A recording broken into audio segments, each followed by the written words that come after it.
Hi, Mari. I feel like Elsie. I feel that I admire a lot of women. There's so amazing women out there.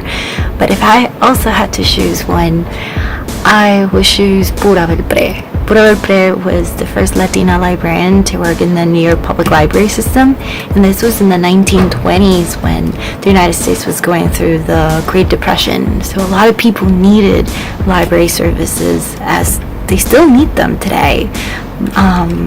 But that time was really hard for a lot of people, and especially for a lot of immigrants and children of the immigrants who were coming to the United States and didn't know English. So as they learned English, there was nothing to read in their native language. So Pura Belpre, native from Puerto Rico, noticed that there was no Spanish books for children.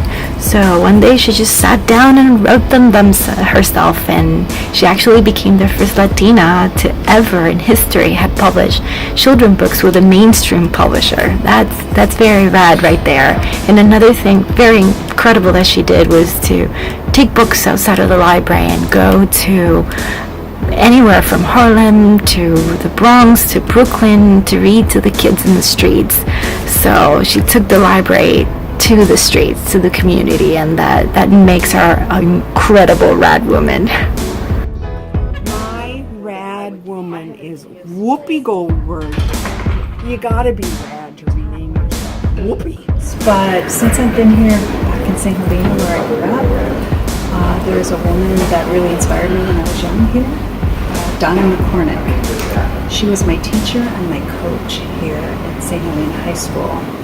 And she inspired me to embrace my athletic ability and my athletic self. She came to the school and she was very young and fit and strong and confident, and I aspired to that. And she was on the cutting edge of Title IX, which is equal access to athletics for girls. And that was just starting then. And so she got us all involved in athletics. And she really inspired me to try to lead a healthy lifestyle. And every day I try to be active and make good, healthy choices. And I thank Donna for that. En el Valle, yo creo que las mujeres que yo más admiro son las mujeres que trabajan en el campo, que se tienen que levantar muy temprano y preparar todo para que sus hijos se vayan a la escuela y luego ellas irse a trabajar al campo, trabajar entre 8 y 10 horas diarias, regresar a sus casas y todavía seguir con sus responsabilidades del hogar, ser mamás, ser esposas, ser hijas. Y para mí esas son personas, son mujeres que merecen todo mi respeto y admiración, porque se necesita mucha energía y pasión para, y pues tal vez muchos lo hacen por necesidad, ¿verdad? Pero para trabajar en esos trabajos tan duros aquí en el Valle. Joan Didion. She was very brave after the death of her husband and wrote about her experience, which to me is a manifesto of grief. Well, I still think Michelle Obama, but in this day and age, yeah. Who? All the women I work with. Yay! Run the ship. There are no men. Except for our kind and very generous with their time volunteers. There are so many women who have influenced me and who have inspired me. There's so many famous women like Eleanor Roosevelt, but one of the ones closest to me who inspired me is my Aunt Lucy. I miss her every day. She was a person who was so independent and had lived through so much. She was an incredible person with the biggest heart. Career-wise, a person who influenced me a lot is Clayla Davis, who was the library director here. She was influential in mentoring me, and she was just a wonderful person who believed in the library so much. Hola, me llamo Norma Ferriz y yo quiero compartir que la mujer revolucionaria que me ha inspirado se llama Amelia Earhart. Ella fue una de las primeras mujeres que fue piloto y que trató de dar la vuelta al mundo en su avión sola. Finalmente no pudo, pero realmente ella siempre trató y dio lo mejor de ella. The woman I admire most is my mom because she's always there for me and she's worked really hard to be where she is and I'm really proud of her. So she inspires me to work hard for myself. The woman I admire most has to be the one who's personally shaped my life has to be Helena Quintanilla, who was a famous pop star in Tejana. I think she's admirable because she managed to, embrace her Mexican American culture. And she wasn't afraid to stand out. And I admire her feminist sentiments. Take two. Take two, Maddie. Who's the woman that you admire the most? I admire Alice Paul the most because she fought for our right to vote and she was constantly concerned about the future instead of her own circumstances. A woman that I admire is Maya Angelou, and I admire her because she was bold enough to speak out in a time of oppression about sexual abuse and make a name for herself, and she was a really beautiful, powerful woman.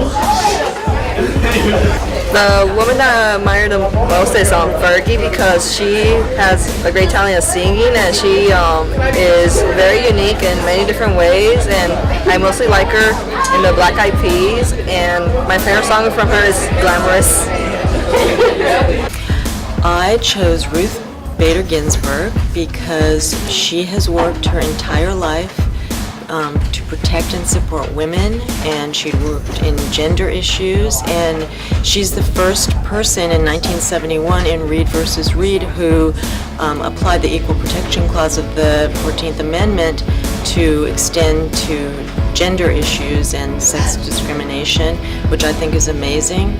And she has made a difference in our country by supporting our democratic principles and being supportive of everyone, and I admire her greatly and hope she can continue on the Supreme Court. Thank you. Bueno, yo quiero hablar de una mujer a la que yo admiro mucho. Esta mujer se llama Felisa Rincón de Gautier, le decimos cariñosamente Doña Fela. Ella fue reconocida como la primera mujer en ocupar la alcaldía de una ciudad importante del hemisferio occidental, que en este caso es San Juan de Puerto Rico. Sirvió como alcaldesa por un espacio de más de 22 años y se le considera una líder y figura ejemplar para los hispanoamericanos. Sirvió como embajadora de la buena voluntad bajo 4 presidentes norteamericanos. Doña Felisa recibió numerosos galardones, decoraciones y grados honorarios por parte de gobiernos municipales y estatales, incluyendo reconocimiento de los gobiernos de Francia, que fue la medalla de Juana de Arco, España, medalla de oro de honor, medalla Don Quijote y medalla Isabel la Católica, medalla Simón Bolívar, premio de la Orden del Mérito, y Ecuador, medalla de oro de honor, entre otros. En su incumbencia, la prioridad de Doña Felisa fue el bienestar del pueblo, sobre todo los pobres y los desvalidos. Y bajo su administración, ella logró grandes proyectos y programas pilotos, como por ejemplo el cuidado preescolar en el hemisferio, las escuelas maternales, que luego se podrían llamar como el programa de Head Start. Además de eso, promovió el complejo del Hospital Municipal de San Juan y mejoró los servicios para los pacientes ambulatorios del mismo. Se hicieron los primeros centros municipales para cuidados de envejecientes y los primeros centros de asistencia legal para dar servicio a personas de escasos recursos. Que lo más que a mí me emociona de esta mujer, por la que siento mucho respeto, es esa calidez humana que ella tenía con respecto a cómo ella demostrar su cariño genuino por las personas, que ella siempre tuvo esa dedicación hacia los pobres, hacia los niños, hacia las personas que menos tenían, y siempre estuvo pendiente de que se les tuviera atención bajo el gobierno que ella asistía en la alcaldía. Para mí eso es bien importante, y siempre que pienso en ella, pienso en cómo podemos mantener esa pasión, que ella siempre lo demostró a lo largo de su vida, esa paciencia que tuvo para luchar con todos los infortunios que tenía dentro de su administración, y sobre todo esa perseverancia, que para mí eso es bien importante para lograr todas las cosas que puedan llenar el corazón de toda mujer. Hi, a woman that I really look up to is Bernice Armour. She's the first African American female naval pilot in the Marine Corps, and she's also the first African American female combat pilot in the entire U.S. Armed Forces. So this is really cool, really important. She opens a lot of doors for a lot of females to achieve, accomplish a lot of things in the military. Her valor, her power, she's great. A lot of respect to her. Thanks. I'm going to talk about a woman named Carolyn Mimi Woodson. She's the woman that I admire most. Can you hear me? Okay. I had to type it because I was a little nervous. When we adopted our older 3 children, I had no idea the gift that I would receive. Their maternal grandmother, Mimi, as we call her, has been so much to us in so many ways. It's hard to find the words to express. I've witnessed her strength and her faithfulness to life, and her joy at the little things, like cooking a good meal and tending a garden, raising hens and listening with all of her focus, and stopping to communicate, to talk, to hear, to laugh, to cry. She lives life to the fullest, and she has no space for complaining in her full and grateful heart. And I nominate Carolyn Woodson as a super duper rad woman. Hi, my name is Nani, and one of the women that I most admire is La Comandante Ramona. She was an essential member of the Zapatista Army of National Liberation. She also has a very peculiar story. She was a woman who was considered to be fragile and poor, but that did not stop her. In time, she became one of the most powerful women in the Mexican Revolution. While alive, and even after her death, this Zapatista revolutionary woman continues to be an example of self-empowerment, self-respect, and even an example of what women can achieve when they aim for it. Well, I mean, I admire lots of them, but for right now, I really admire Maya Angelou, who was an incredible poet, dancer, singer, single mom, civil rights activist, and just a really awe-inspiring woman all around. Hi, my rad woman is my daughter, Camille. She is the most fiercest, bravest, courageous girl, woman, almost woman, that I know. My name is Jeff Farmer, and this is a little story about my mother, Kay Deering, her maiden name. She was born right after the end of World War I and majored in journalism at Northwestern University in the 1930s. Her parents were from Germany, so she had a lot of relatives over there. Of course, by the late 1930s, things were getting pretty sticky between the rest of the world and Germany. When she was 25 in the year 1943, 2 years after the U.S. got into the war, she decided to join the American Red Cross as a war correspondent. She spent a lot of time in England and Europe during the war and saw lots of things. 4 months after the war, she was back home safe, but she couldn't get a lot out of her mind. She wrote this letter to her German relatives in Dresden, Germany, who were now becoming under Soviet occupation in 1945. Dear Franzel and Tante Hedwig, it's great sadness that we read your account of what happened to you and the family since we saw you all together so many ages ago. After the human heartbreak and misery I saw in the last 2 years I spent in England and on the continent, I was hardly surprised at the news. It merely confirmed what I'd expected might have happened, judging by the many misfortunes of others at the time. You see, I joined the American Red Cross in June of 1943 and came overseas to England that very same year as a correspondent. I entered Normandy not so long after the invasion, and then followed just behind the forward lines of our armies as they went through Paris, across France, Belgium, parts of Holland, and then Germany. In December of 1945, I was with our 4th Armored Division and almost got caught with others in the middle of the fighting for Luxembourg, Bastogne, Malmedy, Spa, and Liège. I was in London with the buzz bombs coming over. I was in Liège with the buzz bombs coming over. I was in Antwerp with the buzz bombs coming over, and I saw what they could do.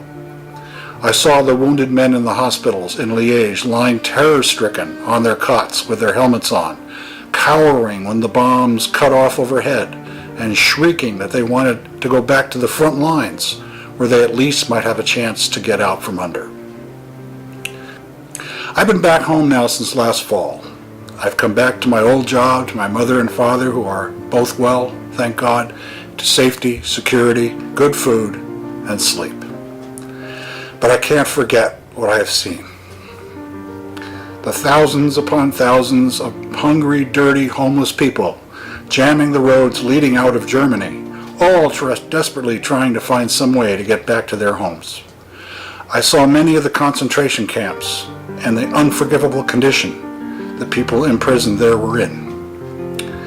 I saw some of them die, even as food was being rushed to them too late. I saw them cry because they were so hungry, but they couldn't eat because they no longer were able to swallow. When we came through, they flocked around us crying because they were so happy that perhaps now they might have a chance to go home. Some even kissed my hand, I, who had done nothing to help set them free, but who stood as a symbol and a hope for kinder, more humane treatment. These things are not to be denied, because I have seen them. People over here who haven't cannot quite be convinced that the conditions over there were as bad as they were. They say, "Oh, how horrible," but only in words. They see the newsreels and the pictures, and I always have a feeling that what they see is really not real to them. They haven't suffered, and consequently cannot understand suffering. As far as I'm concerned, there's no bitterness in my heart, because I think we all contributed to bring this on. There's nothing that can be done about the past, but plenty about the future. Soon, perhaps, the stringent regulations of the occupations will be lifted. We will do then what we can. With love, Kay. And as we know, after that, the occupation just got worse and worse, and the restrictions got harder and harder. I do not know who Theo is. I'm guessing he was a cousin of my mother, and I do not know if he survived the war. I do know that a lot of my German relatives did die during that war, some as soldiers on the Russian front. Some of them were also die-hard Nazis. And my mother had very private relationships with them, and she never talked about any of this. We only discovered this after she passed a long time ago. And I'm really happy to be able to share this with the rest of the world. One final note is that if my mother were alive, she'd take me to the woodshed for even sharing this with anybody else. But that's okay.